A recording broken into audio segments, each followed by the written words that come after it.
Good evening. Today is Monday, May 17, 2023, and this is the 150th episode of New Paradigms. I'm your host, Sargis Sangari. Before we begin our podcast today, of course, a belated Happy Mother's Day to all our moms out there in the U.S. For our international audiences out there, our moms here in the U.S. yesterday celebrated Mother's Day for everything that they have done in order to be able to keep up the home front. May God bless and keep our past, present, and future moms in His eternal light. Especially thank you for my mom for everything she did, coming here to the United States as a legal immigrant, not knowing anything in English, taking care of us while my dad was still stuck back in country in Iran, and was able to raise 4 children and be able to allow them to be successful.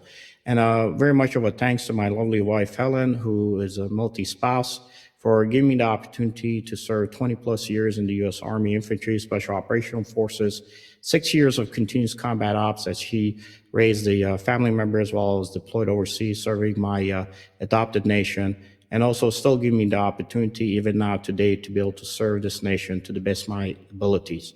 May God again keep and bless all our moms out there in His light. Before we begin our podcast tonight, a quick word from our sponsor, Epoch Times. We are being censored. America's news outlets no longer provide the truth. 90% of news outlets in the United States are controlled by 6 corporations. They're not out to tell you the truth of what's happening. They're out to tell you the picture of the world that they represent. The mission of the Epoch Times is to chase the truth, to ground all statements in facts, and prevent people from being misled. The Epoch Times is independent. We're not controlled by any special interest, and we never will be.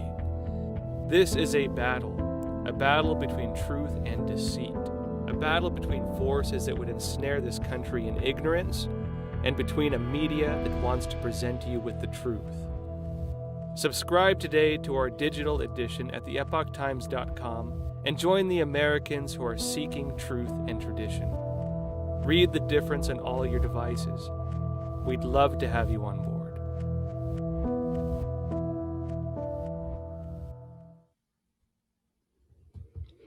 My guest tonight is Solomon Yu Jr. He is the co-founder of Republicans Overseas, Inc., and also serves as a vice chair and also the chief executive officer for that specific organization.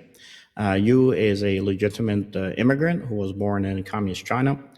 He survived Mao's Cultural Revolution and was able to escape to America on a student visa.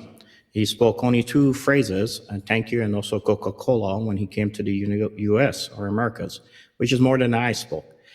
He worked 2 jobs to pay for his management science BA and also international trade MBA, and also earned his U.S. citizenship under the 3rd preference category for highly skilled professionals, as in international economists. Yu started a successful import wholesale medical glove business to support himself and his family. And he was able to, and still does, serve as a national committee since 2000 with a current senior ranking of 10 among 168 of RNC members. In 2008, Yu also co-founded the RNC's Republican National Caucus, a brain trust of the National Conservative Movement, which is dedicated to returning America to its founding roots. At the same time, he was able to also co-found the Republican Conservative Steering Committee, RCSC, which is a member-driven political forum for public policy debates.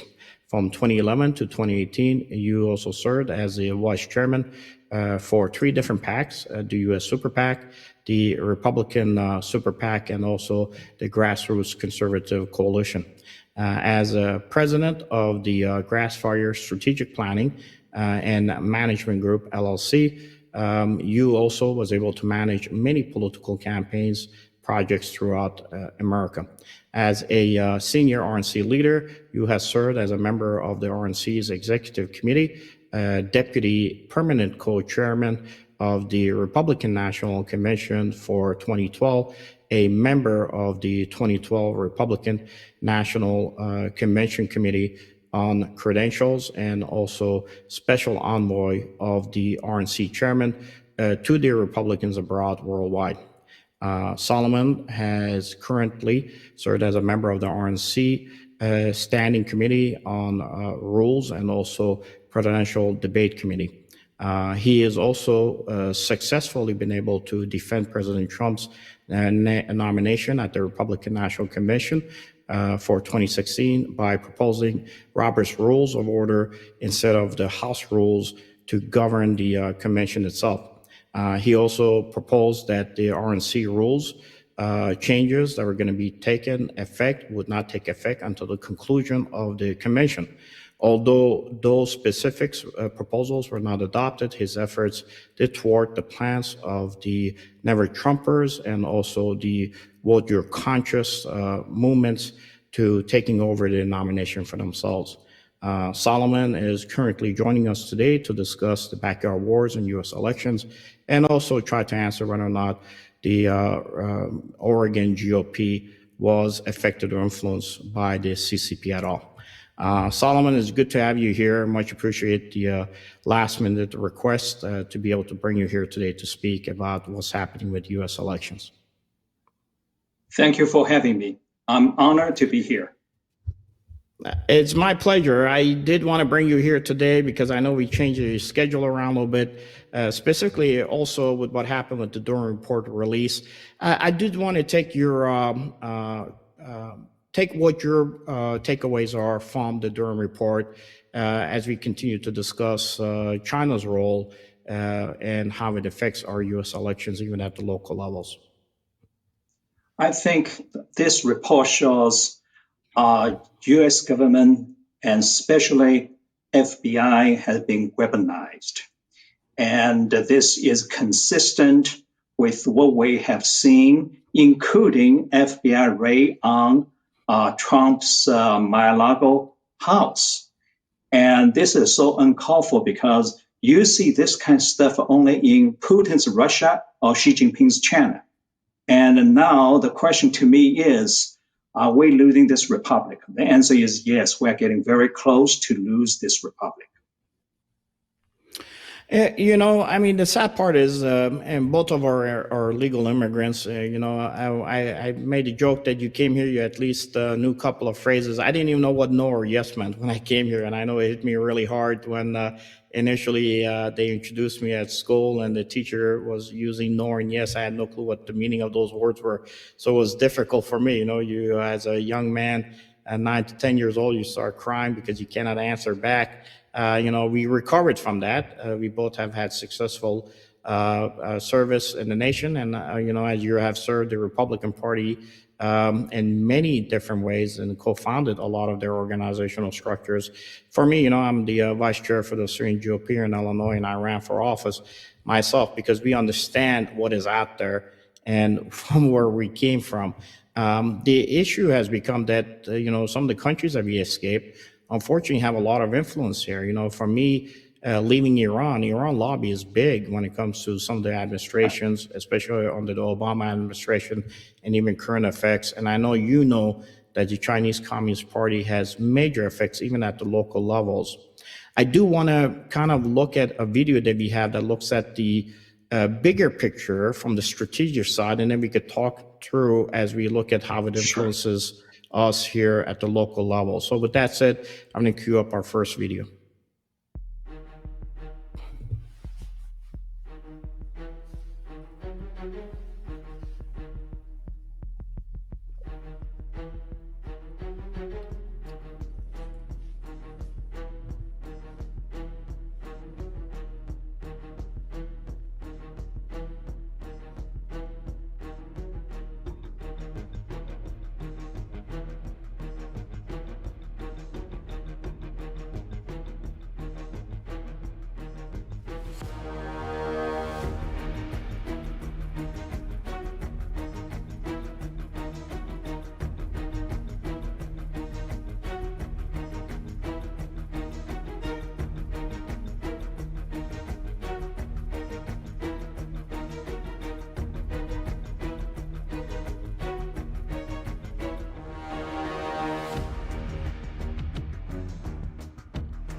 Well, as you see there, we can't get rid of the CCP.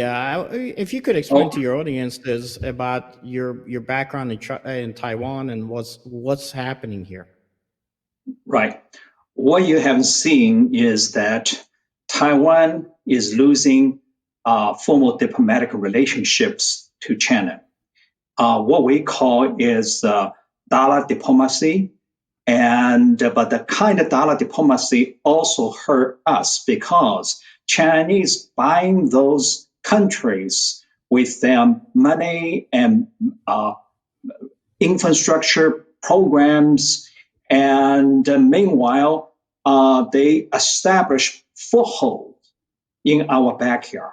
That should be very, very concerned for all of us.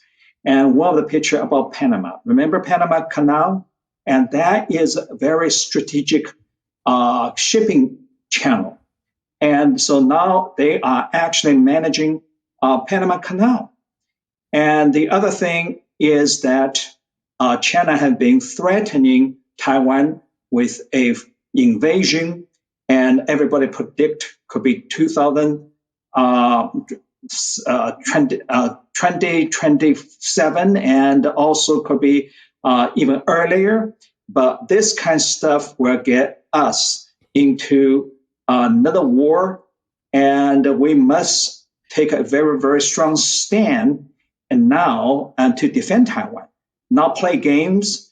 And what Biden did to proceed Taiwan's visit is very, very sad. What he did was he leaked proceed Taiwan's visit, so allow China to make all kinds of threats, including military drills for weeks and to threaten Taiwan. And that's why what I see right now really is we need to draw a line and to make sure China understand there will be a price to pay. And the price will be, let's say, they only got 2 days emergency food supply for the entire nation. What stopped us to do a naval blockade on them if they threaten Taiwan? So many things we can do, but we're not doing it. And that have a lot to do with when you take millions from CCP. I'm talking about Biden's family members, and including Biden himself. And you are bought and paid for by CCP. That's the problem we're looking at. Well, it's called it's referenced as influence peddling, and influence peddling is Yes. when you, as an example, set up front companies to have money go to maybe your family members. Otherwise, if you took it directly yourself, it would be a straight out bribe. So at least the politicians here in the U.S. have avoided being bribed directly. Who knows? Maybe one day that day is coming where nobody in the Department of Justice is going to do anything about it. But when you look at it and you look at what happened with the Durham report, look at what's happening currently and what China is planning on doing, to include using artificial intelligence possibly in future elections in the U.S., it makes it difficult. I Right. had written a number of articles that reference basically backyard wars for Daily Herald here, and it was specifically looking at how nations fight in backyards to be able to affect each other. And it seems that China, which would look at Taiwan as a backyard, maybe even the Asia anywhere as its backyard, is not just working within the backyard here by taking over most of the countries in South America, but has influences also here in the U.S. itself, especially within the political structures of the United States. I want to kind of deep dive here internally to the U.S. because I know you have been a major spokesperson on the issues of how China actually influences, to include even our own party, the GOP, at the local levels, to be able to get its point across that it needs to continue to operate as it's doing internationally. If you could enlighten us a little bit on those issues and topics. Sure. As a Republican National Committee man, my policy forte is passing RNC resolutions, then turn RNC resolutions into Republican National Party platform every 4 years. So our candidates, congressional candidates, senatorial candidates, and presidential candidates eventually can carry out our policies. And the China policy and Taiwan policy are very much my forte. And for example, when President Tsai Ing-wen got elected first time, I passed a RNC resolution in support Taiwan democracy and President Tsai Ing-wen, and including Ronald Reagan's 6 assurances. And lately, because China is threatening Pelosi's visit, I passed another RNC resolution and giving Taiwan a Israel treatment, recognize Taiwan's right to exist. Now, that really is a big deal. We're very close to statehood. And the other thing is that after COVID bioattack, by the way, that is a bioattack under their unrestricted warfare doctrine. They wrote a book, 2 colonels, PLA, People's Liberation Army colonels, wrote a book called Unrestricted Warfare. Under that, what it means is they can't go nuclear on us. They know they will be destroyed. But at the same time, they will do infiltration, penetration, and the latest thing was that I know you interviewed my friend, Michael Young, as well, 4,000 military-aged men come through Panama to our border from China. That should be very much concerned because you got sleepers, saboteurs already come through because Biden's open border policy.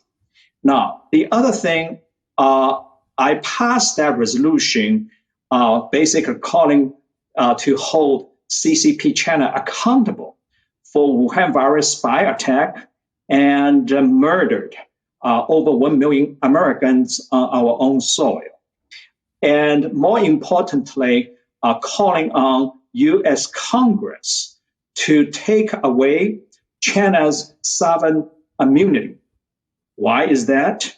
That will allow victim families to file lawsuit in U.S. federal courts against CCP companies, and then allow federal courts to seize CCP assets in U.S., auction them off, and allow courts to set up 9/11 style victim funds to compensate victims and award triple damages. As a matter of fact, if you see President Trump talking about 3 things he wants to do to China during his campaign stops, one of the things is COVID reparations. And one of the number he used is very significant. He believes worldwide COVID reparations price tag is 60 trillion with a T. China economy, annual GDP is 17 trillion.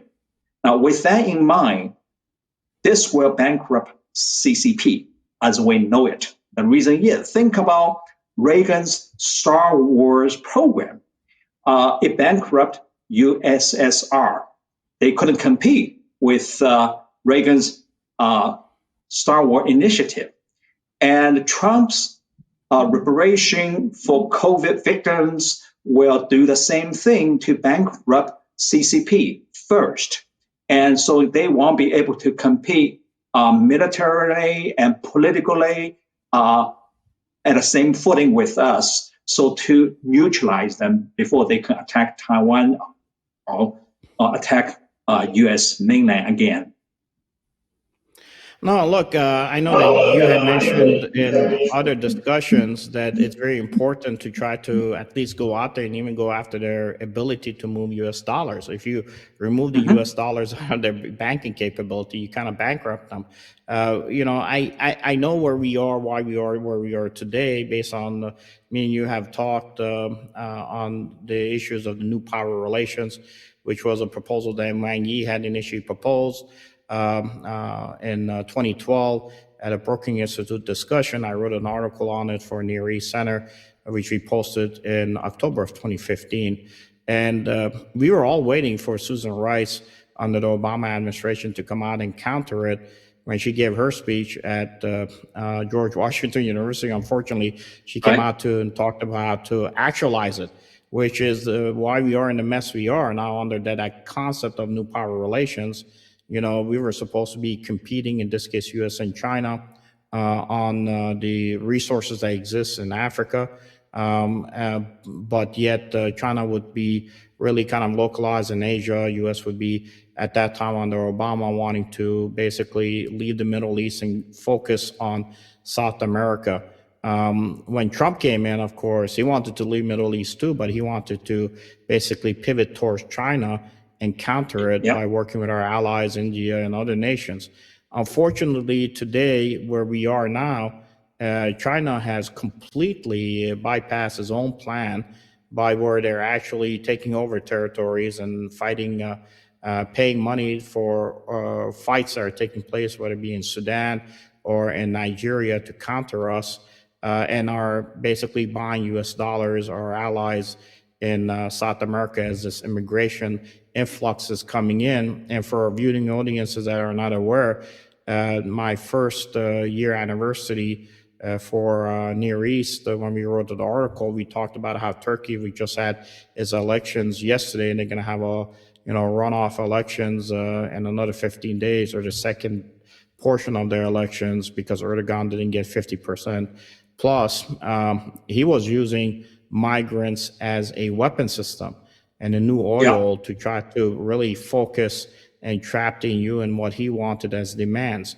Do you think that our agencies are capable of countering this, given the fact that you have even the FBI, who basically at the senior levels, as Durham said, was more focused on trying to counter a politician who at the time everybody knew wanted to counter against China? Or do you think that this is something that cannot be fixed to our agency process and might be something else we got to do at the local levels? One, we have to do at a local level, and two, we must win 2024 presidential election. And if we don't, we are really screwed.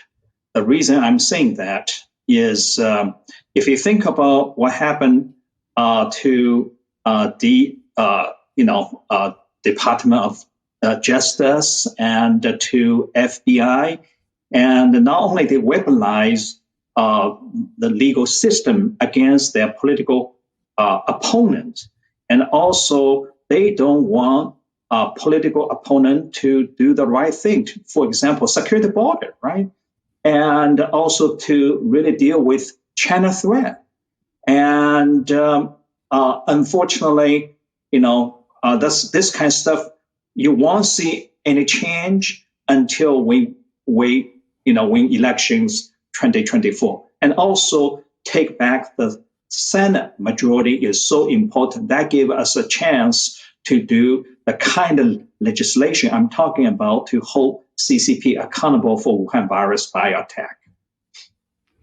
In the last election, there was 40,000 votes that really kind of decided who was going to be in the White House. I know that the discussion was right after the last election that in this case, the opposition to the Republican Party would only need maybe over the next 2 years to find 2 million votes out there that could maybe counter if President Trump decided to run again. Now we're looking at almost influx of 5 million plus people have come to our borders, although they are legally Right. not allowed to vote. I know for a fact that my friend whose son was died and was buried or entombed, I should say, in Arlington Cemetery, voted during that election. And he was not a Are you registered kidding voter. me? Unfortunately, he voted. So if they're able to go out and get somebody who's been interned at Arlington to vote, the individuals who want to hold on to power will do anything they can. General Flynn had recently stated that you're not going to possibly win the 2024 election for the Republicans, but you're going to have to do it at the lower levels as governorship. Is there any way that you could counter what is going to happen when it comes to the influx of these immigrants coming in, where they are being positioned based on a study that Susan Rice had done as to where you need to be able to do swing votes, as she was in the current administration? She just recently, of course, stepped down from foreign affairs discussions, but not domestic issues. Where are we going to be able to counter legally what's happening? Because as your experiences, and this has been brought up by major medias, that even the previous POTUS, Trump was on a CNN town hall meeting where the reporter was saying, well, you had 60 particular cases that basically said there was nothing that happened during the elections. Of course, in those 60 cases, one thing that is not being reported by the press, the judges never allowed anything to get to discovery. That dynamic hasn't changed. Those people are still in those positions. So how do you counter this to allow maybe a freer election, to give an opportunity for the American voices to see a possible change in the 2024 presidential election? I follow Kerry Lake case very, very closely. And one, because it's Arizona, and two, the same kind of shenanigan happened in 2020 presidential election, happened again last year. And also some of the court rulings turn out to be in her favor. Basically, reach a point, everybody's eyes got opened. No signature verification, and extra ballots got in and voted.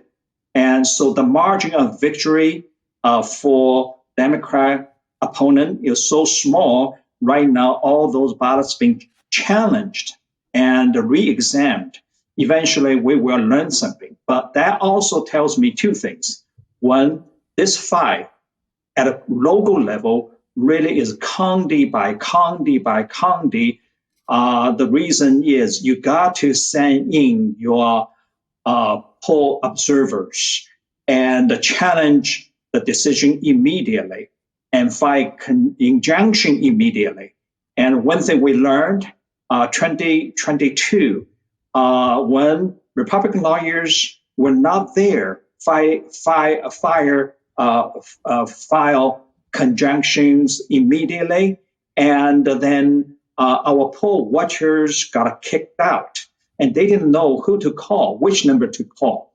And so you have this kind of delay after delay after delay. Then you try to fight a court battle. It was much harder. And so Kerry Lake did it right and sued and immediately. And so now we see some excellent results. The other point I want to make is that now Democrats start voting 1 month earlier. Our side dumb enough, okay, and tell our voters, hold your ballots and go out the same day. Same day from 8 a.m. to, let's say, 8 p.m., 12 hours. And meanwhile, other side have been voting for 1 month, 30 days. My brother is a medical equipment salesperson, and he got a rep of the year consecutively for 3 years. So I asked him how. Well, guess what he did? He said, I am out there every day, close sales.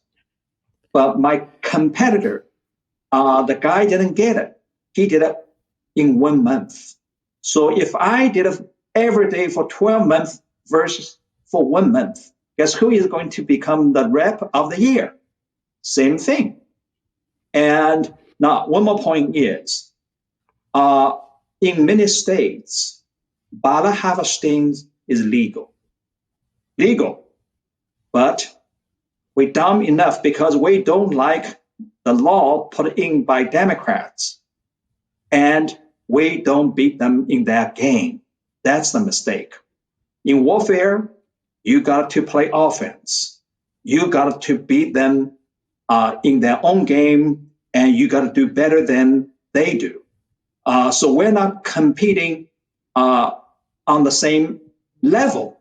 And that's why you see kind of disparity on GOTV means get out the vote, campaign, get out vote efforts on our side versus Democrats. I'm not advocating cheating by all means, but if ballot harvesting is legal, let's do it. Do better. And don't tell our people, don't do it. Yeah, if those are the rules of the game, then you got to play within those rules. That's the reality of what's been put on the books, and unfortunately, on both sides, have agreed to it.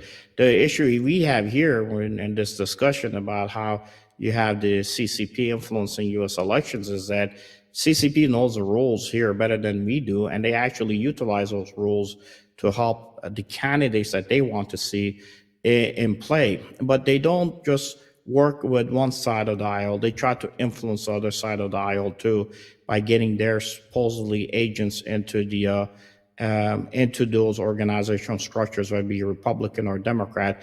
And I do want to take a break, words from our sponsors halfway through, but come back and kind of talk about that and what you were able to see, even about the penetrations that the CCP has been able to do, not just freely with the Democratic Party, where it ties the Democrats to them through the financial side of the house, where they cannot really let go of the CCP because they're financially in bed with them for the good or the bad. But at the same time, how they've tried to even influence the previous POTUS's campaign through influence operations, just in case he ends up winning. So we'll take a short break, come back, and I want to get your thoughts on it. We are being censored. America's news outlets no longer provide the truth. 90% of news outlets in the United States are controlled by 6 corporations. They're not out to tell you the truth of what's happening. They're out to tell you the picture of the world that they represent. The mission of the Epoch Times is to chase the truth, to ground all statements in facts, and prevent people from being misled. The Epoch Times is independent. We're not controlled by any special interest, and we never will be. This is a battle between truth and deceit, a battle between forces that would ensnare this country in ignorance, and between a media that wants to present you with the truth. Subscribe today to our digital edition at theepochtimes.com and join the Americans who are seeking truth and tradition. Read the difference on all your devices. We'd love to have you on board.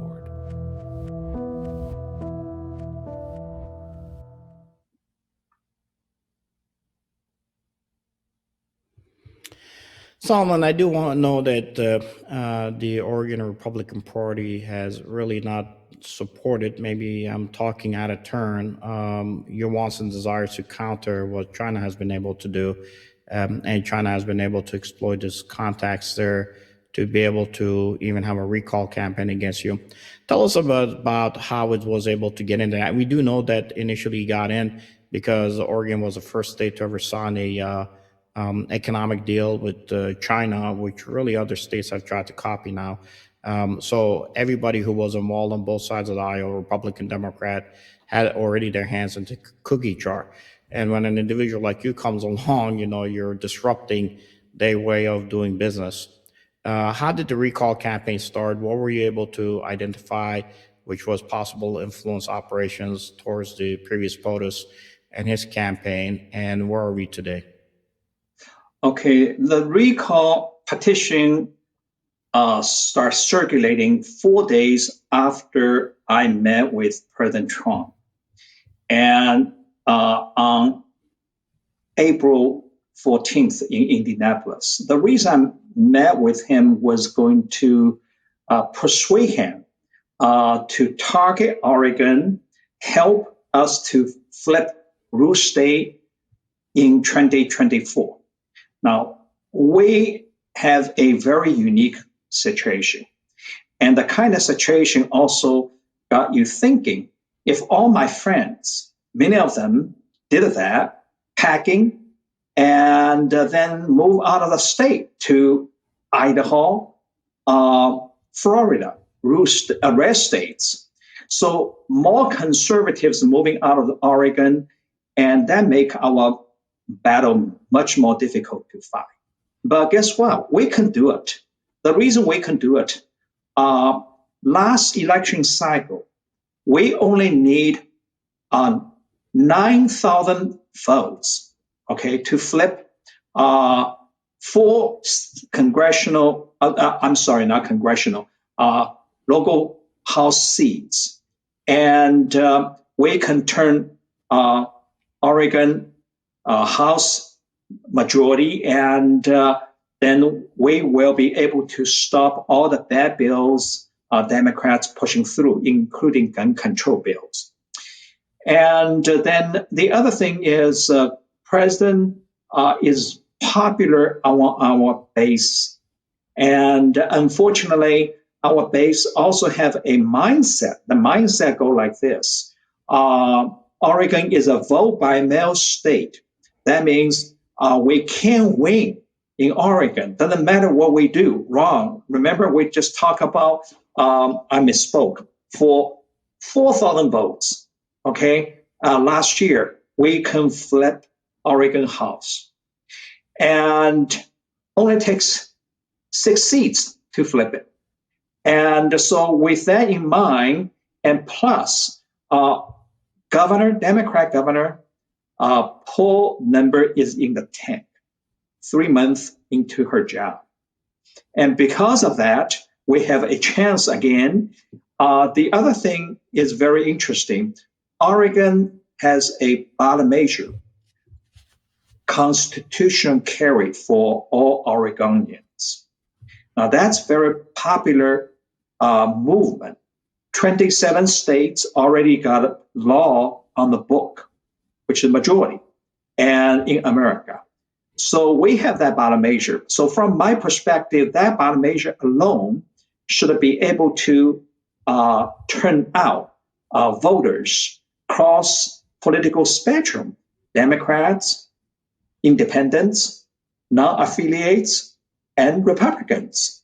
Those voters love Second Amendment, love guns, and they will come out vote, especially in light of bad gun control bills come out of Democrat House and Senate and will be signed by Democrat governor. So when I share with President Trump that there is a voter apathy mindset to stop us winning, politics is warfare. In warfare, you have to have a right mindset to win. You know that, I know that, but most people don't. And so he said, what it takes? I said, it takes a Trump rally in Oregon to energize our base and motivate them, say, here, he comes, he thinks he can fight in a blue state and to flip it. And we can win this one. And he said, okay, let's do it. But the funny thing is, 4 days after that meeting, a recall petition surfaced and accusing me many things without facts and half truth, and then backed up, supporting documents backed up with more opinion pieces. That's fine. I don't mind, to deal with this. But you were right about Oregon is one of the first, actually is the first state, Yeah. and pass a bill allow Confucius Institute to come to Oregon, in Oregon. And so from that, you have people, San Francisco Consul General, Chinese Consul General operating in San Francisco and try to influence influence Oregon. And also, nationally speaking, I am known for shutting down CCP channel, infiltration to RNC and to Trump campaign 4 times. So with that, I am not surprised why they want to recall me, because you have Never Trumpers on. Let's stop this picture for a second. This is a very interesting picture. How many people remember this story? This is the story. The lady name is Cindy Young. Cindy Young actually is massage parlor owner in Florida. She paid $50,000 for this picture with President Trump. But we already had an eye on her because she is fundraiser for an organization called the National Committee of Asian American Republicans. And actually that committee formed by a gentleman named Cliff Lee. So Cindy Young was Cliff Lee's fundraiser. And Cliff Lee actually is CCP, United Front agent. And he himself penetrated RNC to help RNC to organize an Asian conservative caucus in the name of getting more Republican candidates, Asian Republican candidates elected. So he can attend all RNC meetings and ask RNC members to sponsor his Chinese friends, quote and unquote, to attend RNC meetings. And so Red State is the outfit and wrote an article, helped me to expose that and shut that one down. But we didn't get it fast enough. And yeah, that's the article, and that's the gentleman. And so his fundraiser got a picture taken with President Trump. Guess what fundraiser did after that picture? That picture had been advertised in Chinese in Beijing, recruiting more CCP elites to pay her $100,000 to come to Mar-a-Lago to have their pictures taken with President Trump. She parked it $50K for each picture. Now, talk about this guy, this lady, and you remember that in the story, a lady, and okay, this is another one. Cliff Lee is on the right. Trump's sister is next to Cliff Lee, and Cindy Young is right next to Trump's sister on the left at Mar-a-Lago. Now, this lady was selling basically Trump photos, opportunities for $100,000, and in Chinese, advertising in Chinese magazines and in Beijing.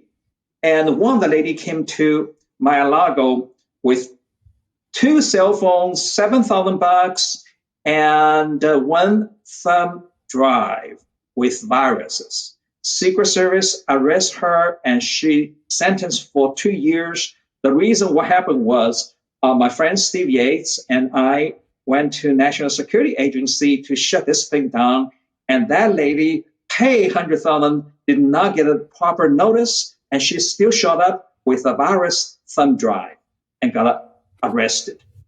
Oh, this one is another interesting one. This gentleman used to be RNC member from Michigan and the state chairman of Michigan.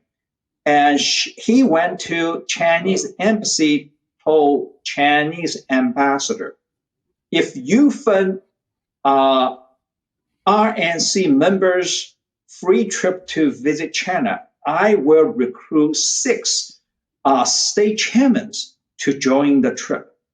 So now, this is influence peddling. This also allow CCP to penetrate RNC again.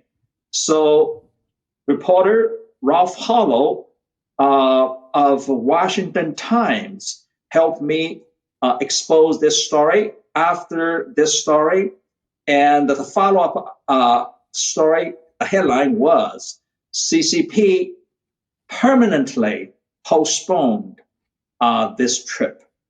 So that got a totally shut down.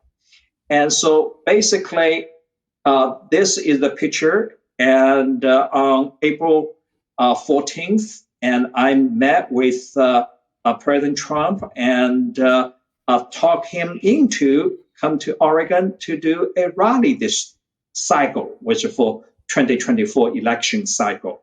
The lady right next to Trump, Karen McCreston, is one of the three chief petitioners for Oregon constitutional carry ballot measure.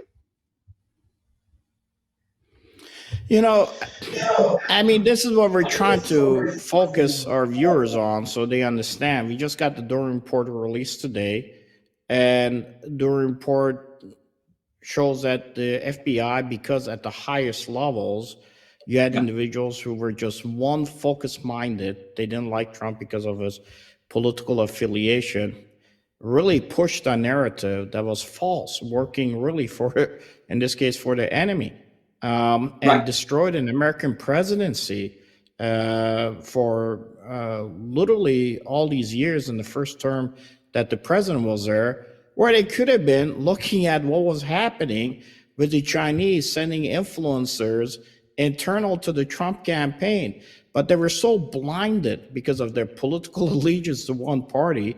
In this case, of course, it would be the Democratic Party opposition to the previous POTUS, that they were not even focused on where they could have come in and basically helped the president and said, Mr. President, these individuals are bad folks. And God bless that you were able to be at least in a position to be able to help address these issues, to include where the CCP, and we're both Republicans. All I read during your bio of all the actual organizational structures you've created in the Republican Party, and I am myself ran for office here in Chicago as a Republican. I am a vice chair for the Syrian GOP, and we're actually more critical of our organizational structures by pointing out how easily China is able to influence and peddle influences even in the GOP. I don't know why that cannot happen in the Democratic side of the House. Do you think there's any ability for folks who are Americans who do understand the threat that China poses to this republic on both sides of the House, that are going to be able to at least merge to be able to work together? Or do you think because the politics are so dividing us, and the fact that you have countries like China, even India, which has I should say India, I should have Iran that has a large lobby group that influenced the Obama administration, to include Russia, being able to get in there and really exploit those gaps. Is there anything that is possible for us to maybe do to allow both sides of the aisle to come together with Americans that are going to be able to help kind of save the republic? Or do you think that's just not going to happen, at least during this election? Because even Flynn himself was saying we're probably going to lose maybe the White House, but we have to look at the local elections. Well, I think on Taiwan issue, both parties will come together. But at the same time, if you take a look, our House committee investigation into Biden's corruption, and that thing, by the way, 2020 October, Red State, the same reporter Jennifer also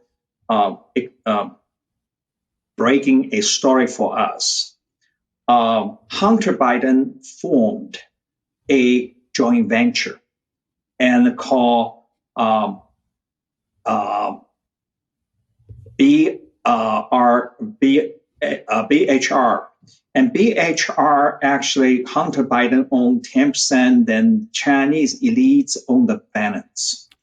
But Biden took Hunter on Air Force One, traveled to China, and met with a gentleman, Mr. Yang. Yang used to be a Chinese ambassador to Washington, D.C. And Mr. Yang is the broker middleman and got a Bank of China to fund BHR 1.5 billion. And then Bank of China actually listed BHR as its subsidiary on Hong Kong Stock Exchange.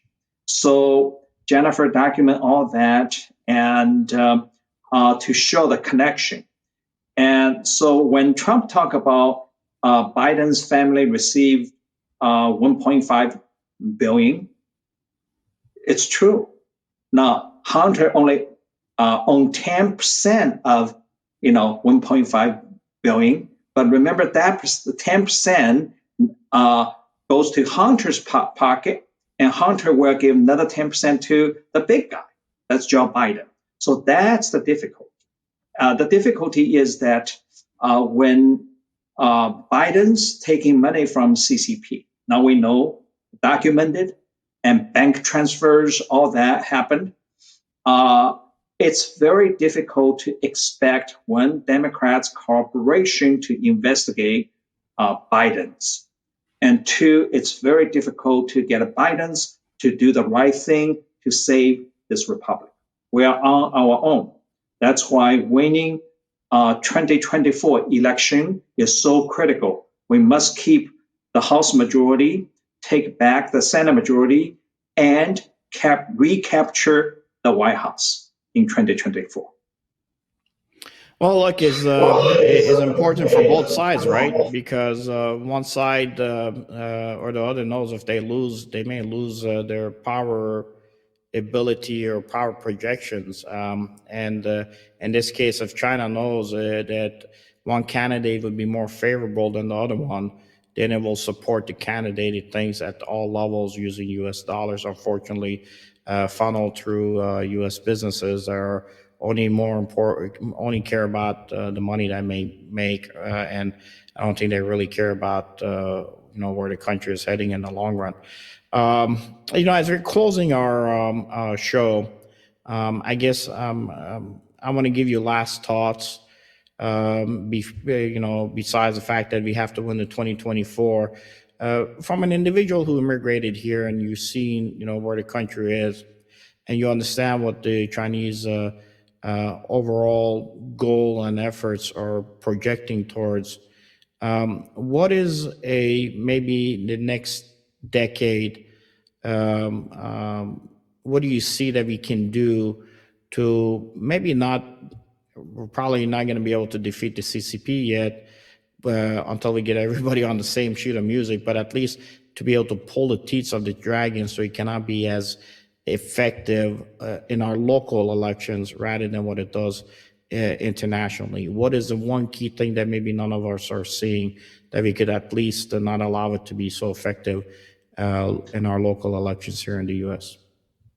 Within U.S., and especially at a local level, really every one of us got to expose CCP's crime and infiltrations, and also expose them and make sure people know who they are and people know what they do. As a matter of fact, I am hoping that Chinese Consul General's office in New York will be closed. That is one of my dreams, because think about what they do there, and running illegal police station in New York, now 1, 2, right? And the other thing I'm looking at is that China actually is very, very weak at this point. After 2-3 years COVID shutdown, and the economy is in free fall. And the issue is, how can we take advantage of that and put up even more pressure on them? Decoupling is one of them, and get U.S. businesses out of China and bring home on one hand, and set up shops in Mexico, in Southeast Asia is another hand. So a high unemployment rate in China itself would create the kind of riots and the kind of run on banks you will never see. So basically, you can bring China down if you know what buttons we need to push. And one of the issue is we need to have a right leader in place to do all that. Trump did. If you think about the trade war is the first shot to decouple with CCP China. Yeah, no, look, from your mouth to God's ears, let's hope that American people are going to make the right decision and at least for the short term be able to have the right leadership to counter what China is doing internally to our nation too. With that said, Solomon, it's a pleasure. God bless you for everything you've done for this country. And we'll have you back again to discuss these things a little bit further. I do want our audience to know that if they go to the QR code that we had, it takes them directly to your Twitter account, and they can follow you and everything you're dealing with, at least in your local jurisdiction, to try to affect what's happening in Oregon and possibly what is going to happen nationally in this coming election. And I want our audiences also to know that for us, we've been supporting United Assyrian Appeal, which is a 501c3. I founded when we were fighting the Assyrian Christian Army against ISIS, which also under Trump was finally destroyed, is reconstituting itself again, unfortunately, along the Syria-Iraq border, and it seems like it's going to be back into the fight. Let's see what happens with the Iraq elections, and let's see what happens with Iran, who is starting to unfortunately move north to try to help the Russians in their fight against Ukraine. So if you can, please, you like our show, donate to our 501c3 so we can help the Christian Assyrians of northern Iraq survive. And special thanks for Certain Production for helping us. I always dump everything in Fred's lap last minute, and he still does a yeoman's job to get everything out here. You very much, thank you again for coming on the show. Please, we'll have you back again. Let us know how the recall campaign is going, and I hope our Intel community is listening in on the interview, and they're going to be able to at least get focus and counter on what China is doing in our local elections. With that said, we're going to end up with a final video from you. God bless, and thank you very much. Thank you. My name is Solomon Yu. I am Republican National Committee man for Oregon.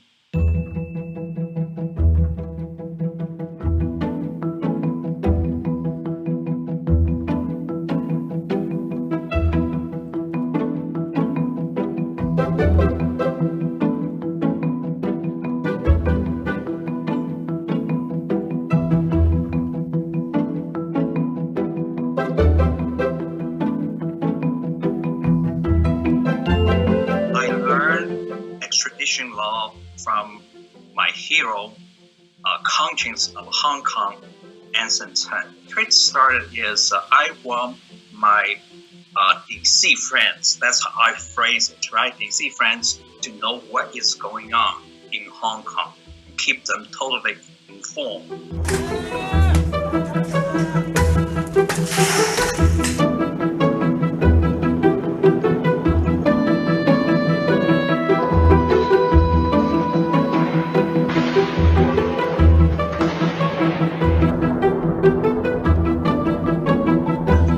X-ray I saw and got 2 bright spots, okay?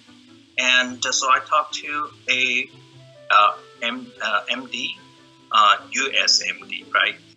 And of course he told me, you got 2 bullets here, 2 shining spots, 2 bullets. So of course that's my opinion, and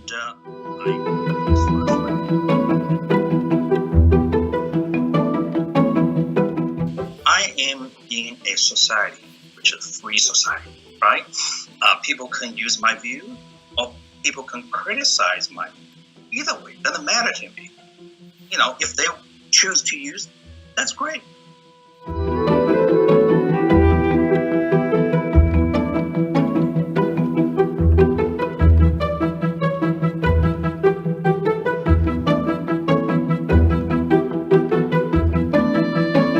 Think about this, okay, like a radio talk show host, right? And every radio talk show host, they got their view. I voice my view, and does not have to be 100% right, and everybody can decide. And traders, my friends in Washington, D.C., they can decide. And if my view is right or wrong, and that goes for your leaders. I'm talking about Hong Kong government side. They can decide, or they can even debate me. I have no problem with that. Would you have anything you'd like to add on this? Yes, I have something for Hong Kongers. That show my solidarity with Hong Kong freedom fighters. We are being censored. America's news outlets no longer provide the truth. 90% of news outlets in the United States are controlled by 6 corporations. They're not out to tell you the truth of what's happening. They're out to tell you the picture of the world that they represent. The mission of the Epoch Times is to chase the truth, to ground all statements in facts, and prevent people from being misled. The Epoch Times is independent. We're not controlled by any special interest, and we never will be. This is a battle between truth and deceit, a battle between forces that would ensnare this country in ignorance, and between a media that wants to present you with the truth. Subscribe today to our digital edition at theepochtimes.com and join the Americans who are seeking truth and tradition. Read the difference on all your devices. We'd love to have you on board.